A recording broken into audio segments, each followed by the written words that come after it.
Православ'я в Ужгороді нігде не переставало существувати, но обставалося офіційно у меншості, а у часи гонення входило у подполье. Яка історія православ'я, що зв'язана із православним греческим храмом?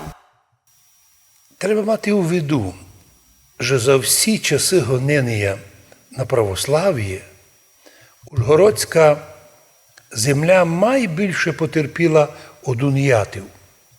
Другети, що прийняли католичество перед 30-літньою війною, усіма силами старалися повністю уничтожити православ'я, уничтожити і навіть згадку про православ'я на території своїх владінь. В Ужгороді також така картина в Березному, така картина в Гуменному. Ведь вводя унію в Ужгороді, вони сюди привезли підчинених собі священиків з Гуменного і з других чужих міст, бо тут подобних кадрів вони не знаходили. А може зазвідати, де були місні православні священики Ужгородщини із десятка сел? Чому а не один священник із теперішнього району Ужгорода не прийняв унію?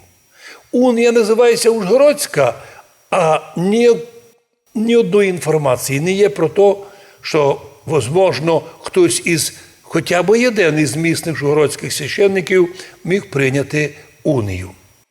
Думаємо, що це теж показательний факт. І з якої сторони, предполагай, все одно виходить, або не один із місних православних священників не согласився прийняти унію, або, другий варіант, усі священники були завезені сюди із теперішньої Словакії.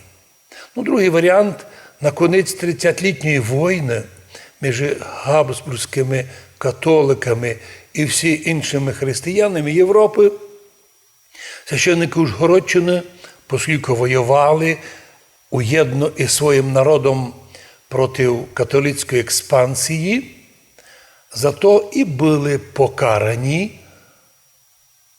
І так як словацькі реформатські священики були продані в рабство на галери в Венецію, навірно, і русинські священники, многі були продані, многі відступили на Мукачівщину і на Горній Мараморош.